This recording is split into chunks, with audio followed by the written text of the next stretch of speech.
Welcome to another episode of Decoding India's Social Sector, a podcast by Development Wala, where we bring you the conversation with the people, ideas, and movements shaping India's development journey.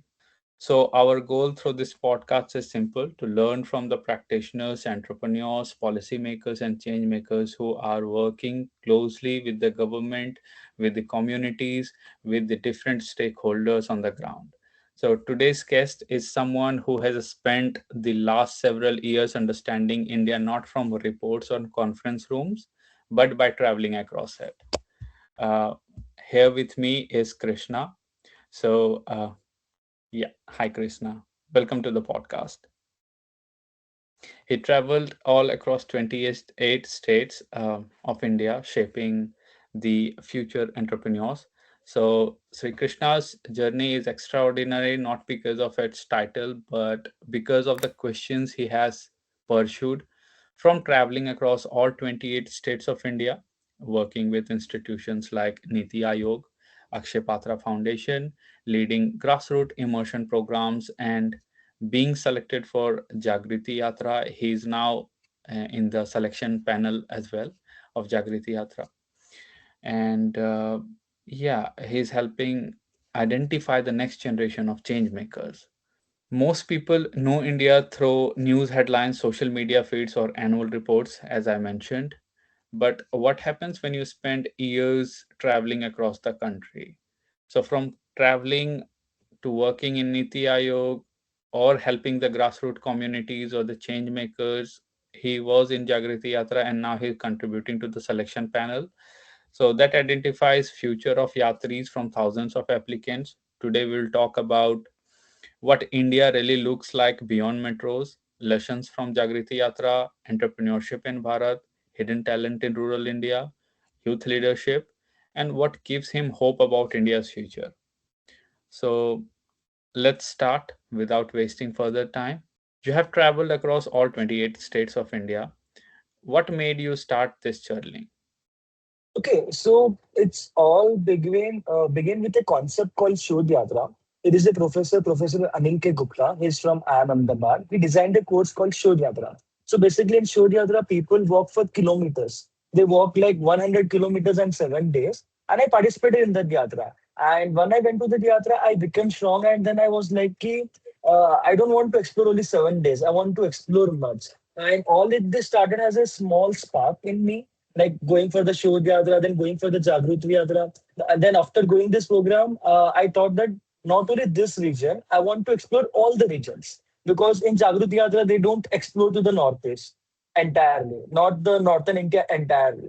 So I kept going on, and I guess like you will not believe me, the lessons which I learned by traveling, which like I never learned anywhere. Like I went to USA, Dubai, Egypt. Those lessons are nothing the lessons which you will get while traveling India, because specifically while traveling the rural India. Because in urban cities, like everything is structured and everything is like in a formal way. But if you go unstructured and unorganized way in the rural India, you will find a lots of lessons. Right, true.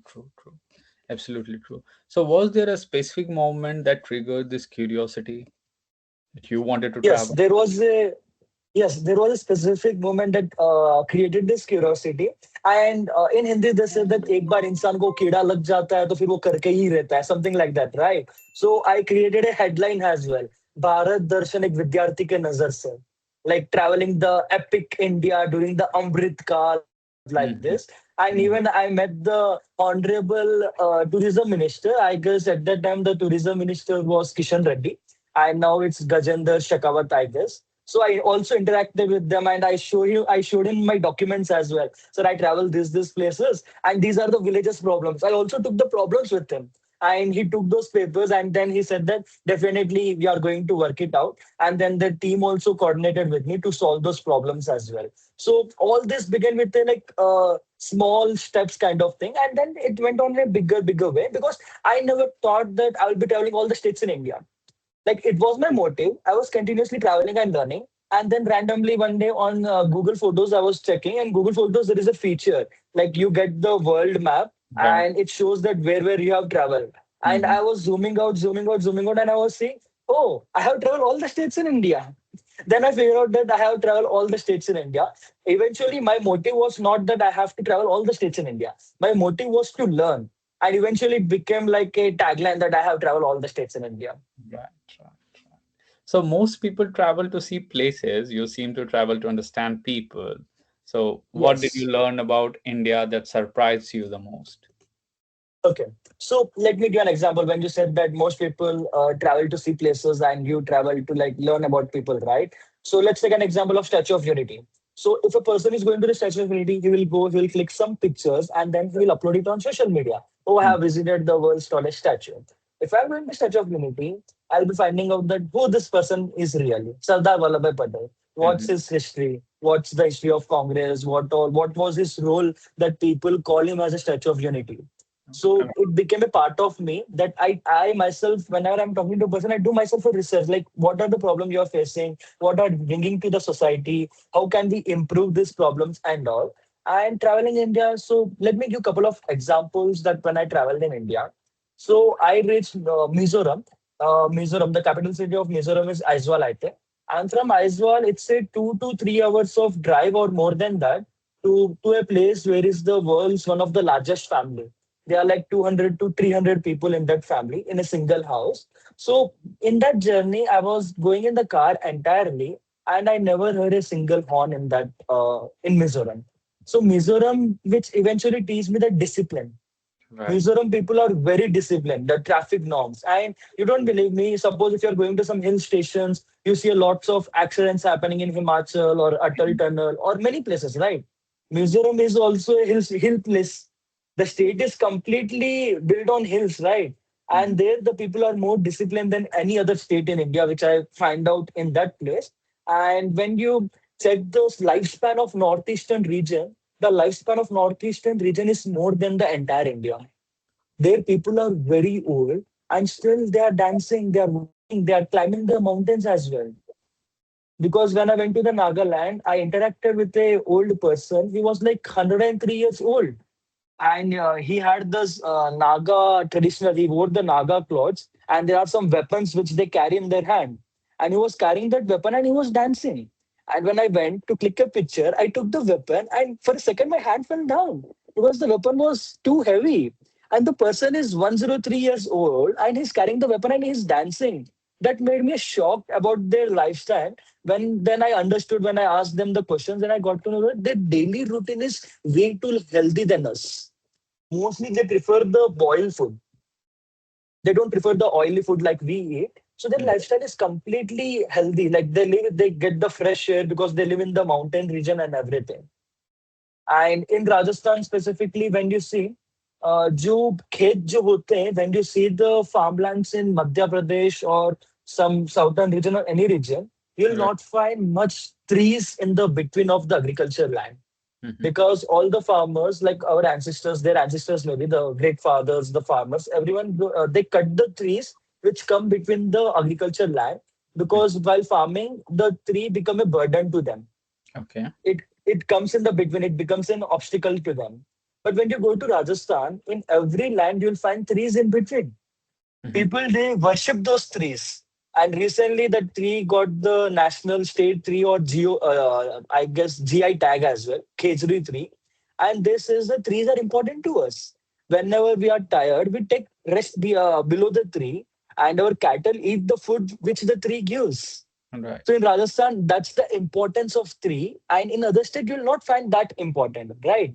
So each and every state of India give you a different learning, which is unbelievable. And the prediction of the Rajasthan farmers is more beyond than any other, I guess. They know everything. बारिश कब आएगी, कब लगाना है, Mhm. right? And even when I went to a shop, a local small shop, which you can take it as an MSME in the rural villages of Telangana, his Okay. customer acquisition is way too good than any other, right? He's an uneducated person, and he was saying all these things. I have kept chairs over here. It's a kirana shop. He says that I kept chairs over here because whenever the woman comes, they are like, ki, jaldi karo, mujhe ye chahiye, wo chahiye. He kept the chairs, he kept the fan. and he kept women workers in his shop so that they can interact with them. अगर line होगी तो वो उनसे बात कर लेगा, and वो gossip करने से वो गड़बड़ी नहीं करेगा, मुझे जल्दी चाहिए, right? So there are lots of tricks which he is using in his shop, and he's an educated person. That was shocking to me. That He's was an uneducated person, and his customer acquisition is crazy. It's amazing. mhm. And here, people give contracts to companies to do the data analyticals and everything. They spend lakhs of money, dollars, Mhm. to show how can we acquire the customers. And here, he have done nothing, and his skills are amazing. Super true. And one last thing which I would say, example, overall, if you see in India, mostly people think about long term, Mhm. sustainable way. If I want a job, I want a long term. Go to Bihar, go at the morning at the 9 a.m. something, you will find there are like laborers or the people. I will say them as a workers. They are standing in the line, and when I ask them A lot like, of labor "What's your?" jobs in India emerging, especially in the states like Bihar, Jharkhand. So you'll find a lot of labor jobs in early mornings. Huh, Thousands of people crowded there just to yes, earn a one day of livelihood, right? yes. Then I asked them कि भैया आप एक दिन के लिए कर रहे हो, आपको ऐसा नहीं है कि भाई कल का क्या होगा या अगले महीने का क्या होगा? He says बिंदास, भैया मैं एक दिन में खुश हूँ, मेरे को एक दिन की रकम तो मिल जाए, उससे मेरा घर पर खा पानी चल जाएगा, मुझे 800 रुपये मिल जाए, मैं उसी में खुश हूँ. So it's the way of living, right? Here people, let me give one more example. My friend recently called me. He is in like S&P Global company, and he says that I am also earning same. My friend is also earning the same, and I have lots of tension that my lifestyle is very poor. And my friend, samely, he have a family, he have a wife, and he have two kids, and he's managing them as well with the same amount. And he is struggling कि भाई मैं कैसे करूँ, मेरी lifestyle मेरे को गरीब दिख रहे हैं and all. So sometimes short-term goals are also very good. You should live what you are having, right? That's the thing that Bihar teaches me. जो है उसी में आप खुश रहो, ज्यादा लंबा मत सोचो. And that person was saying me कि भैया आपको पता था कोविड आएगा, आप इतना लंबा सोच रहे हो, कोविड आया तो सबका बंद ही हुआ है ना.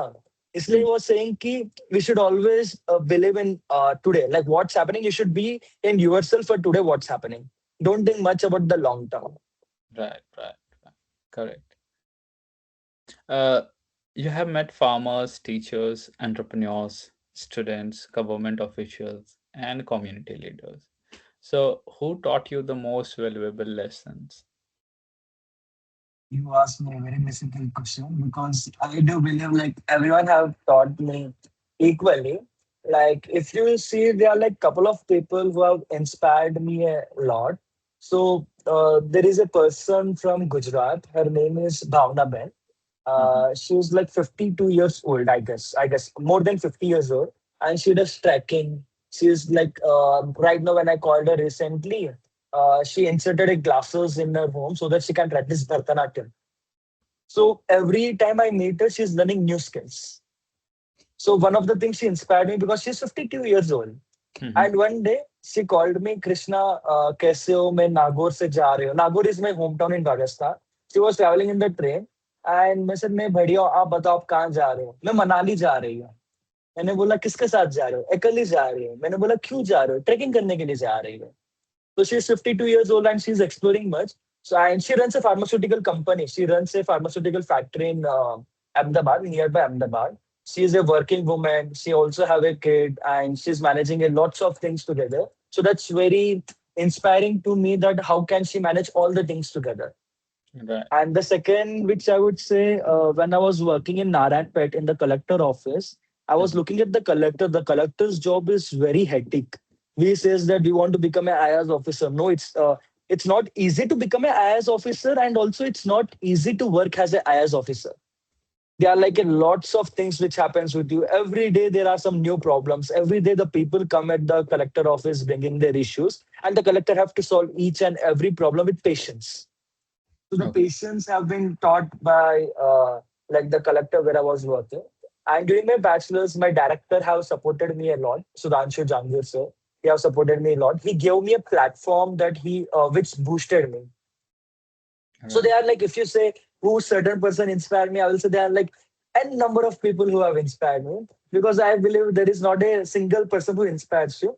See, I have traveled all the states in India. Even you have inspired me in some more way possible, like the podcast which you are creating for the social development. It's really inspiring because of this platform. Many youth will be getting an inspiration, right? They'll be getting an opportunities like what is this person is doing. Like the Krishna have mentioned about Jagriti Yatra. Let's Google Jagriti Yatra or Shodh Yatra, right? So you're also inspiring me because you're also giving me a platform which will be helping lots of hundred or thousands of youth as well, right?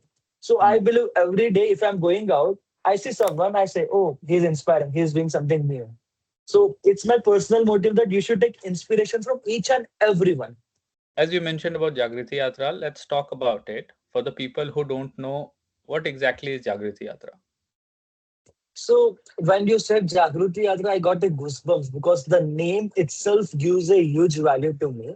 So Jagruti Yatra was founded by Shashank Mani sir, and right now he is the MP from Devariya region, and he is such a amazing and down to earth person. So Jagruti Yatra is the world's longest train journey, which is made for the entrepreneurs.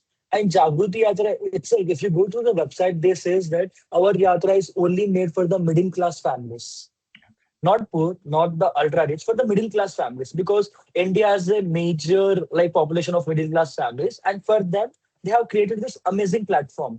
They select like 500 people, 500 or 525, I guess. When I was in the yatra, 70,000 people applied for it, and only 500 got selected. But this time I will see that this time I guess like more than 1 lakh people will apply for it. Right now I'm in the selection committee, so I know those numbers as well. So more than 1 lakh people will definitely apply for it, and only 525 people will be selected. And the ratio is similar, the male and female ratio. It's approximately like 1920 nearby only. So in this yatra, this yatra starts from Mumbai and it ends in Mumbai. So Okay. let me just give you a few examples of the places we visit. So during my time, there was a rocket launch of recently of Chandrayaan, Mhm. right? And we went to the Sriharikota. Sriharikota is the place where all the rockets of India gets launched. And Mhm. we never expected that we will be going to Sriharikota. We had a route map that we will be going to Sriharikota. I said, well, we'll be going outside, we'll be looking the control center, everything from outside, and we'll be coming back. But it was a surprise to us. We also went to the launch pad as well. When we touched the launch pad, we got the goosebumps because from this launch pad only India have launched this Chandrayaan 1, 2, 3, everything, right? So it was an amazing experience. And usually the ISRO doesn't allow people to get close to the launch pad because they have the strict restrictions. Yeah. We Yeah. also had like my yatra was G20 yatra. We Mm. also had foreigners from G20 countries as well. They Okay. were not allowed inside because of the restrictions of the foreign nationals and everything. But it was an amazing experience of Sriharikota. And we went to Madurai. So there is a hospital in Madurai called Arvind Eye Hospital, I guess. And the United Nations and they have also recognized, and WHO have also recognized this. And even Harvard is still studying about this model. It's the only hospital in India, I guess, which is free of cost, which runs free of cost, and also making profit out of it. Right. So it provides free treatments. Even in the villages, they take their vans and they go to the villages and they does the eye surgery in your home itself. So it's a very creative and amazing model of business model that we got to know in the Arvind Hospital in Madurai. And when we went to the Vizag, there is a kitchen called the Akshaya Patra Foundation. I guess they have like more than 70 kitchens right now in India and abroad as well. Even in UK, they have inaugurated the Akshay Patra kitchen, and even in Africa as well. So where they have showed the how Akshay Patra came to life. Like Madhu Pandit, I guess it was his idea from where the Akshay Patra was created. And right now, when you like, let me give an example. In Ahmedabad, there is a kitchen, Akshay Patra kitchen. Per day, they are feeding like more than 2 lakhs people at free of cost, managing that kitchen with a complete hygienic. Even I visited that kitchen personally in Ahmedabad. Even I tasted the food. It was way too delicious. It was the same food which is like cooked in my home as well. They're Mhm. not compromising in the quality. And every single day they are like making like 2 lakhs, like 2 lakhs people can eat that meal. So the numbers were crazy. Like it was an amazing like concept which I went to there. And they have the gravity kitchen. So Jagruti Yatra like teaches you lots of lessons and everything. Even I never heard about business canvas.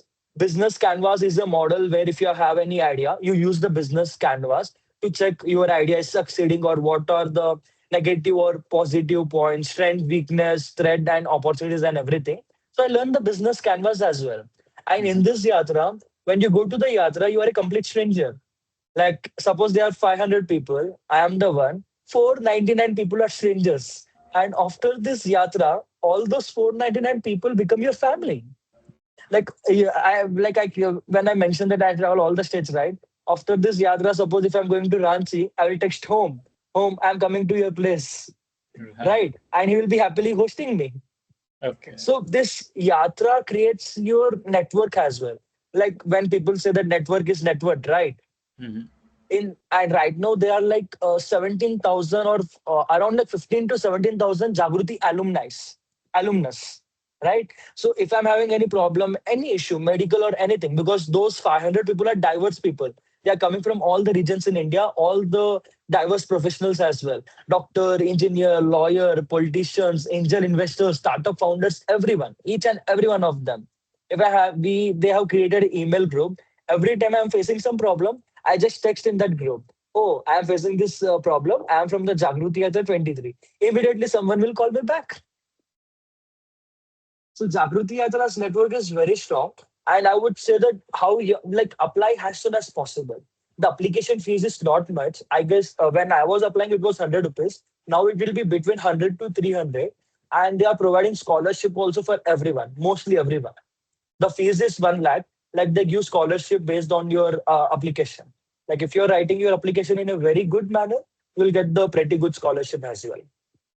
Okay, so you were selected from more than 70,000 applicants. What made you apply and what was going through your mind at that stage?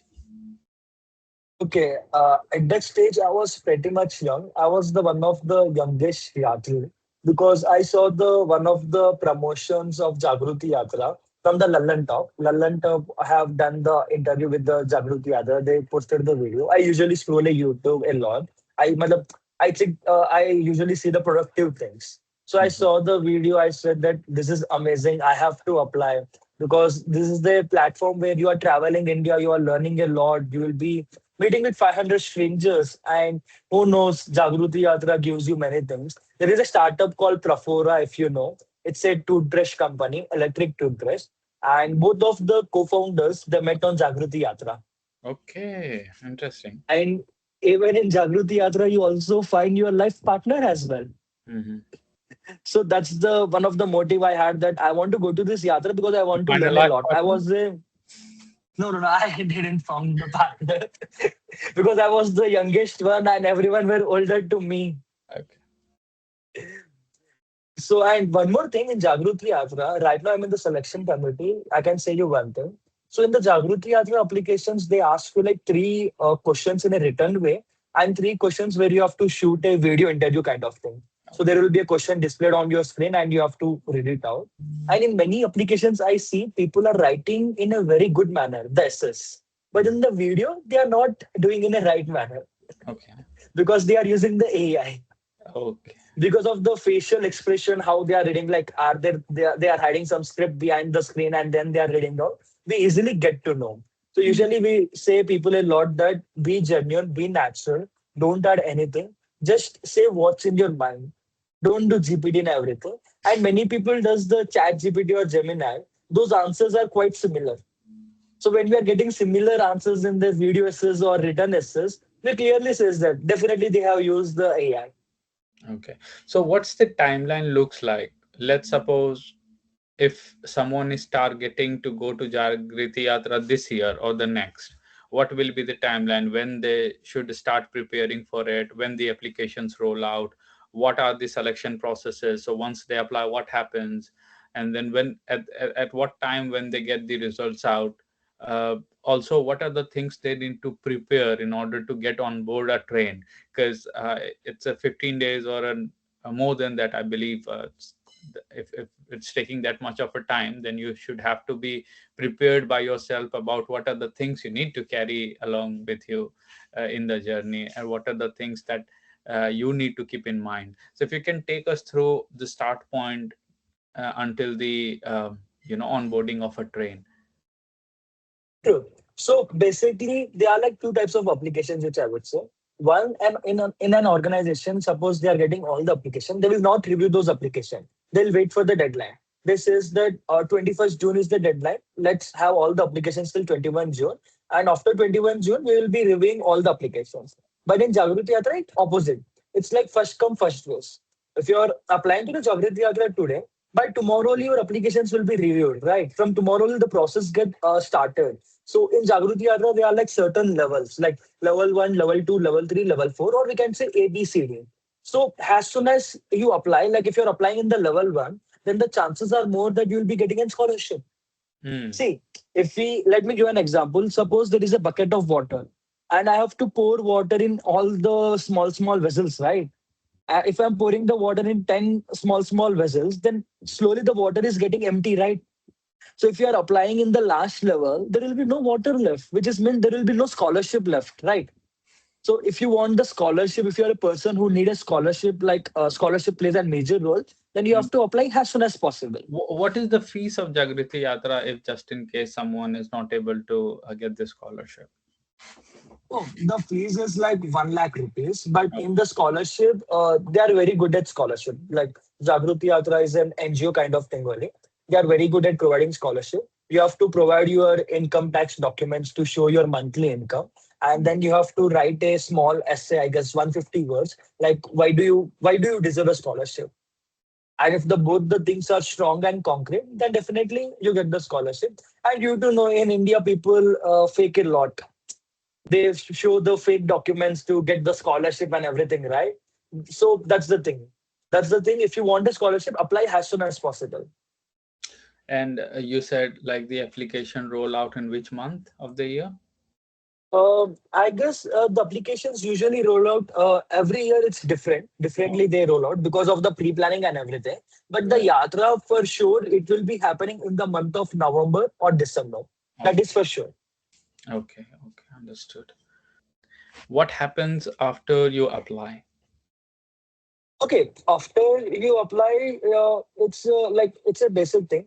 Once you apply the applications and everything, you get selected. After the video interview and everything, you get an selection mail, like you got selected, and you get a timeline. Like within this period, you have to confirm and you have to pay the fees.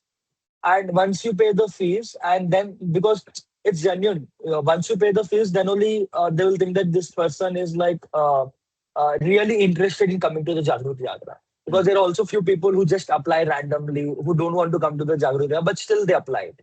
So once you pay the fees, like you get onboarded, and then you get all the updates on the email. So before the Yatra, they also create a WhatsApp group. Suppose if the yatra is happening in November, maybe in October or September, they create the WhatsApp group and they add everyone in that WhatsApp group for the communication. And mostly on the email also, they send you all the update. Because in the Jagriti Yatra, they also give individually ID card as well, right? So for the ID card, you have to submit your pictures and everything in the Google form kind of thing. So it's a very structured way. Jagriti Yatra is too structured.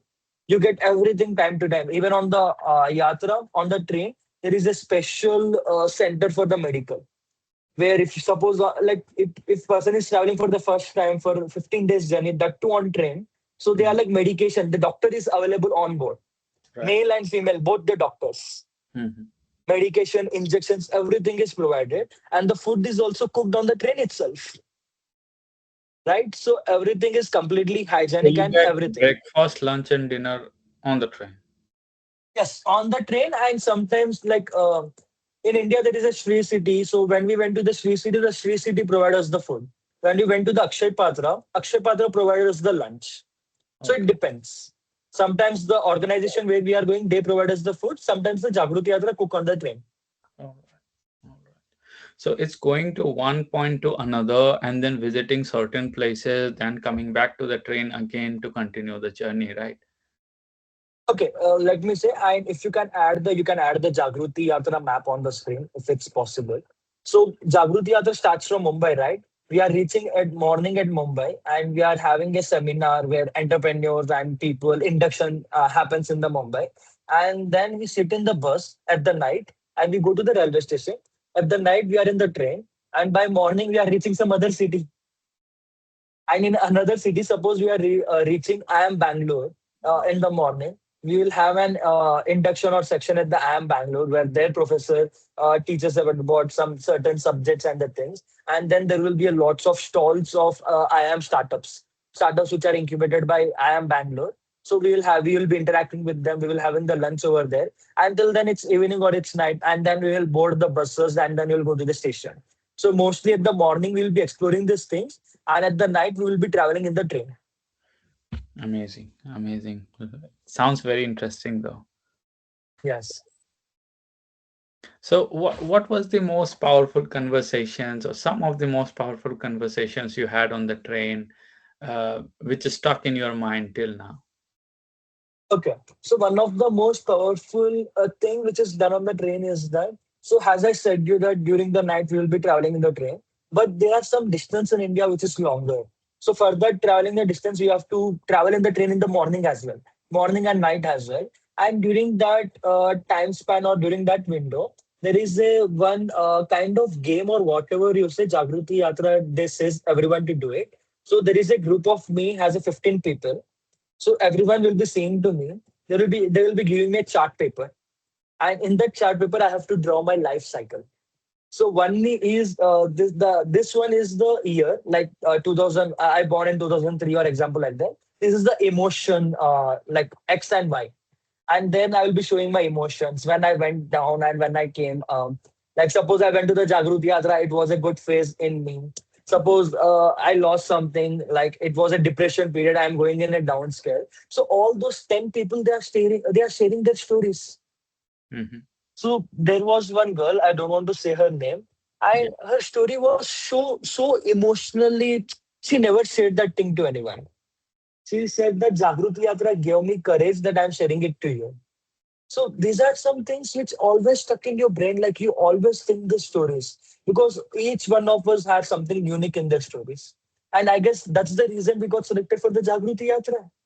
Because while applying for the Jagriti Yatra, they also select someone who have something unique in their stories. Okay. So this is one of the things which I'll never forget in the Jagriti Yatra. The unique stories each one of us showed with the graph. Hmm. Like none of their graph were going above. None of them were happy in their life. Right? Everyone were having down and up. And in this generation, this Gen Z or the new generation or whatever, most of the people are very lonely. Right? Lonely is also a major problem. But in Jagruti Yatra, when you share your story, you get the courage and you make friends for the lifelong friends. Right. True. True. True. Amazing. So, many young people associate entrepreneurship with startups, funding, and capital venture.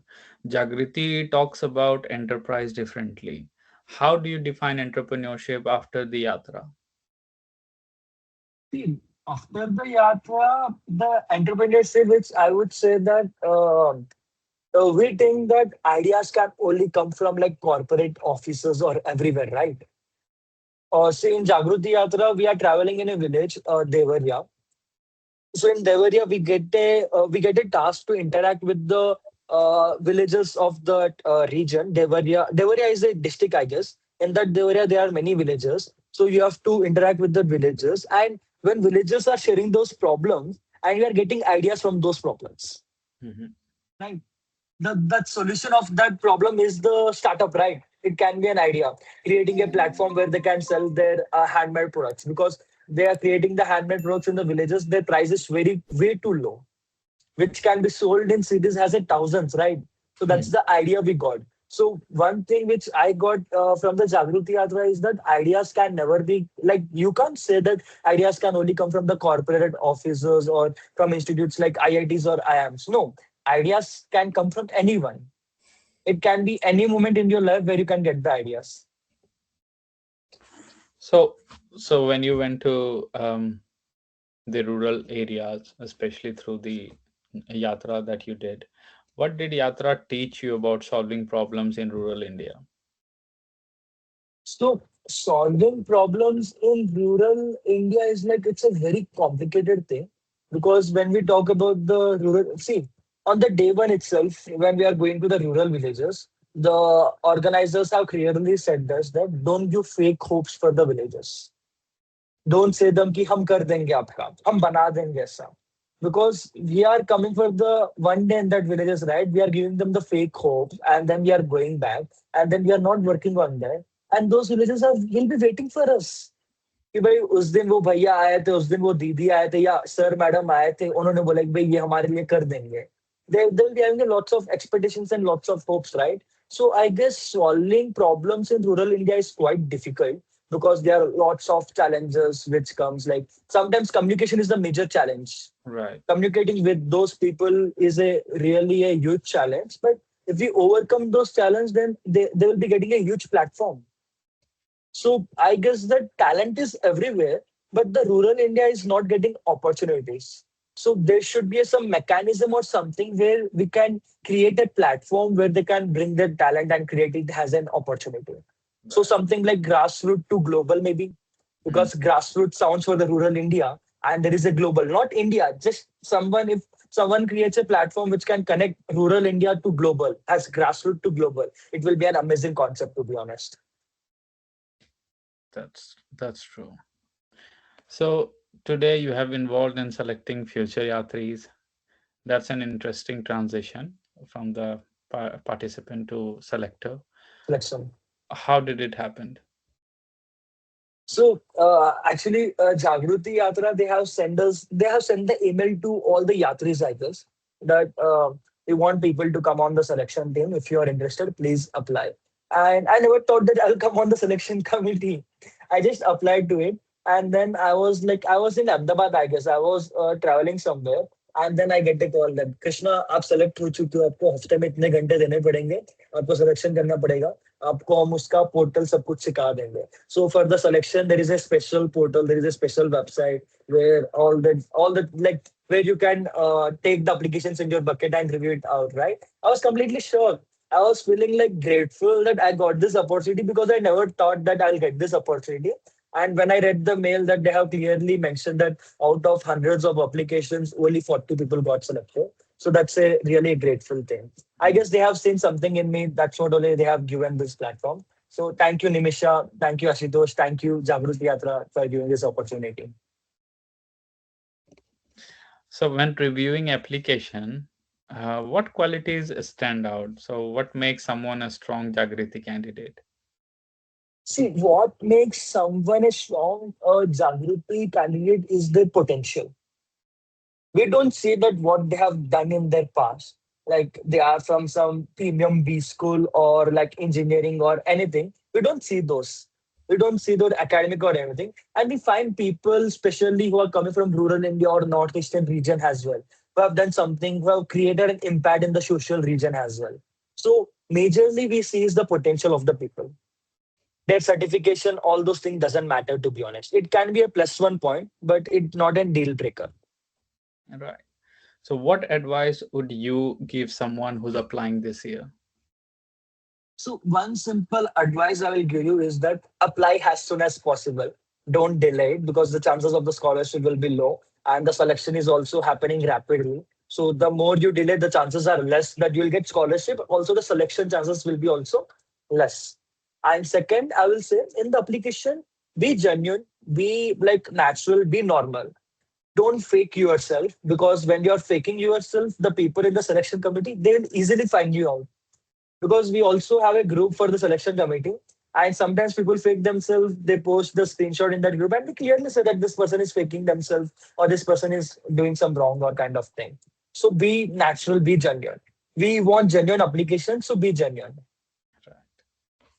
Thanks, Krishna. Uh, okay, so let's head towards some of the stories that you shared with me before this podcast. So tell us about the 11-year-old student who built a chili cutting machine after seeing his mother struggle.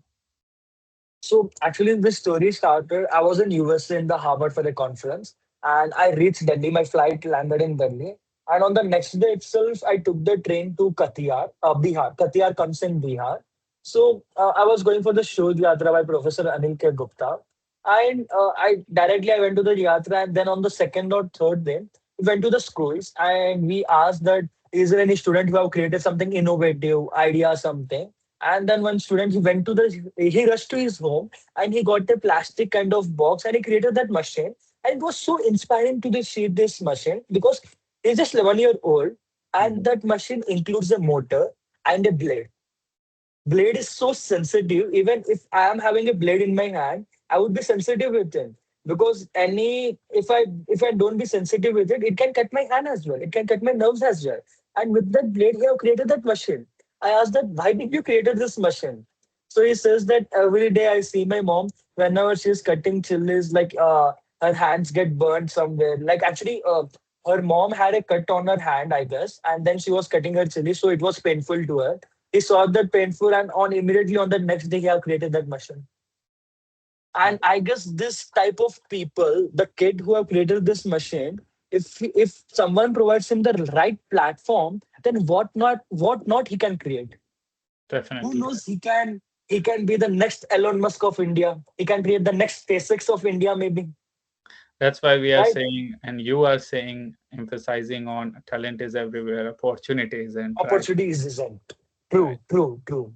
So you have spoken about a teacher helping children from nomadic tribal community, right? Nobody trouble. Getting Aadhaar card so they could access the opportunities. What was this story, if you could Yeah. elaborate? Yeah, this is the thing which happened in my district only in Rajasthan, where I was the organizer of Shodh Yatra. The Shodh Yatra is a concept which I mentioned earlier, where we walk 100 kilometers in different regions in India. So we were walking, and there is a small town called Kuchera. And when we went to the Kuchera, when we were asking that we are finding this type of people, then one person in his mobile he showed the news article. So the person, I guess his name is Vishnu, I guess, if I'm not wrong. So he showed me the article, and this person, he's a government school teacher. And when he got to know that there are few tribal students or nomadic students, but like nomadic students, these are the people, their parents travel from one place to another places, maybe in one day or maybe in 1 week as well. They don't have the fixed home, right? Hmm. And they have never been to the schools. So this government teacher, he took the initiative. He went to those places and he used to teach them. He said that initially it was difficult with communication with them, like making aware of their parents how education plays a major role in the child's future. And Hmm. then this teacher comes to mind. He says that these students, these kids are very talented in archery, a bow and arrow, right? Right. And they don't have the facilities. Even in cities, if someone says that, Dad, I want to do the archery, next day the dad book on the Amazon or Blanket the archery kit. It's an expensive one. They Hmm. they don't have anything. They just take the stick and they just tie the rope in it and they try it. And when this teacher took them to take them to the state level or the district level, one major problem they were having that the kids doesn't have Aadhaar card, Hmm. and they went further to create the Aadhaar card. The Aadhaar card officer said no to them because they don't have the permanent address. So that was very heartbreaking to me and to the teacher as well. And still the teacher is figuring out, and still the teacher is fighting so that they can get Aadhaar card and they can get in. And the teacher has the future that this kid should go to Olympics. He have created that ki bhai, he have the hopes that this kids deserve to go to Olympics.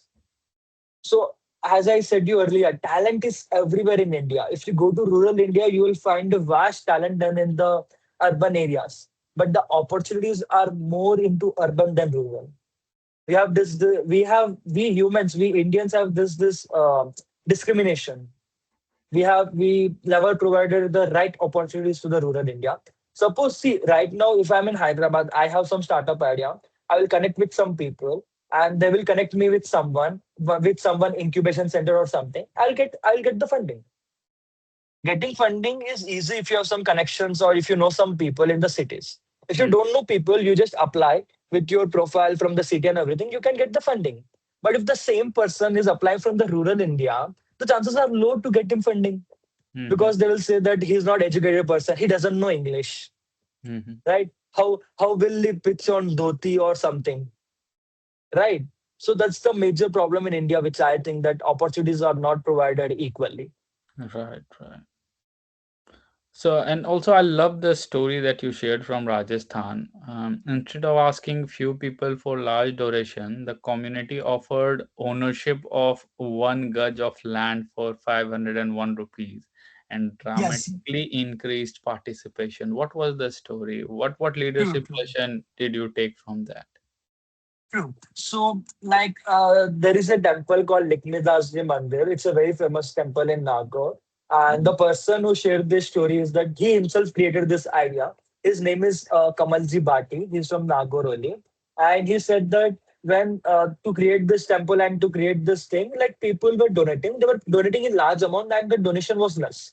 Overall donation was less because the participation was low. Because normal commoner will say that if I donate 500, what will happen in the 500? Nothing will come in 500, right? Then he made a strict rule that it doesn't matter you are a rich, poor, middle class, what's your caste, what your gender, identity, anything. Every person can donate only 501 rupees and that will be per guts. So here it's like providing responsibility. So if the person is buying, he have that thing that I have the stakeholder. It's not responsible, it's the stakeholder, right? If I'm buying it, if I'm donating it 501 rupees, I will be the stakeholder of that land. I can proudly say that I have one gauge of the land named after it, right? So that's the thing which he have created that model. And from that model, he just started it. He never imagined that he will be getting a huge number of participation. And after creating that model, the donation number increased like rapidly. It's double, triple, like more than that. They got the huge donation with this model. And also he created one more model in that temple only. In Rajasthan, in that region, suppose weddings are happening, poor people they usually take the rent from the tent house or something for the vessels which can be used in the weddings, right? In Hindi we say thali or lota.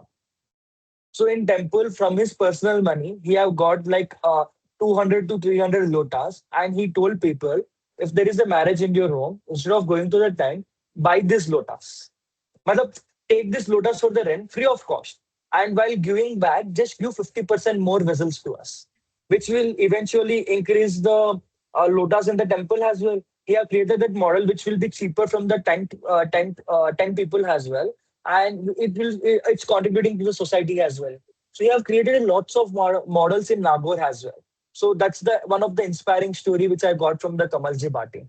And Mm. he also run a how can I say in the hospital he have created a kitchen with some donations as well where they are providing meals like for the cost of 5 rupees I guess for all the patients and the relatives of the patients who are coming. If you go to any district government hospital you will find hundreds of people. They are sleeping on the like outside of the hospital, and for Mm. them having those meal and everything is difficult, right? Right, So right. that's the model he have created in Nagore. Mm. So, last part, we are almost at the end of the podcast. So, you have worked with organization, communities, students across India. What gives you hope about India's future? India's future, I would say that India's future will be dependent on the next generation Hmm. because of the current lifestyle, which I see that the hope will be on our generation and on the next generation as well. If the next generation and our generation is aware of the things, then it will be really great because awareness plays a major role in all the sectors. Hmm. You should be informative, you should know all the things, how can we do these things. So awareness is very important. We should be aware of all the opportunities, even government schemes as well. There are lots of government schemes as well and people are not utilizing those schemes. So, like, if every college student would spend 1 year traveling across India, how would the country change? Or will you suggest students to travel at all? Okay. When you said that if the students should travel 1 year, right? Let Mm. me give an example of like 7 days. So in India, there is a scheme by Ministry of Youth or Education, I guess, Yuva Sangam. Yuva Sangam is a program where they pair one state to another state. Mhm. And last year, they have paired Gujarat with Kerala. And there is one person, his name is Akshar, who got selected from Gujarat and he went to Kerala. And when he came back to Kerala, he came back with an idea to create a startup called Sun Cocoa. So in Kerala, Kerala is a state where there is a lots of production of cocoa. Cocoa is a kind of coffee family, I guess, which people usually drink it in their milk, they mix it, right? As a cold drink or kind of thing. So he created that startup. And right now, I guess he got the funding of more than 15 lakhs, maybe. six more than 15 or 10 lakhs of funding he got. He's just a student. I guess he's 21 years of old. And he got that idea because he went on the Yuva Sangam exchange program, right? So just think like not 1 year. If you even travel for 1 week, you can create some startup out of it. Now with this startup, he is also earning a lot of money. Also the farmers of Kerala as well. If he is earning 100 rupees, maybe the farmer is earning 20 rupees, Right. right? He is also creating an employment. Mhm. So traveling is a very important thing in anyone's life, and in this generation, I would say that you should travel a lot. You should also do some solo trips as well. So the traveling is simple. Don't become a traveler, become an explorer, right? If you're traveling, going and clicking some pictures, it's not. It's waste of time, I would say. Go and travel, meet new people, interact with them, interact what problem they are facing, and also ask them what's the solution. So Right. that's the major thing. Mhm. So do you suggest a student to go and travel? Definitely, definitely, I would say. And to be honest, traveling in India is very cheap. True. Um, all right. So, can you share us the story of Harvard? How did it happen? Okay, so however, see, I have applied for the conference called HPAIR, which is mostly focused on Asia Pacific region, and I got selected for that conference. And after getting, it was like quite difficult, but not that difficult. The application process, it was quite easy only for me personally. So I got selected, and then the major issue was the money funding because going to US is expensive. I said that traveling in India is cheap, but traveling in US is not at all cheap. I'm being honest with you, right? Mhm. Everything is expensive in USA. So finance was the major thing. So I started the crowdfunding, and I would be grateful that I got the crowdfunding of 2.5 lakhs INR. So crowdfunding also teach me a lots of things. And I guess I got this crowdfunding because of the network which I built in this past 3 years, which can be like going to Jagriti Yatra or going to the Shodh Yatra or traveling with people and making connections. And those connections only donated the money for me, right? If I never had these connections, I would have never gone to USA as well. Because without the crowdfunding, it was not possible for me. And in that Harvard, we went to the competition and I had a simple motive.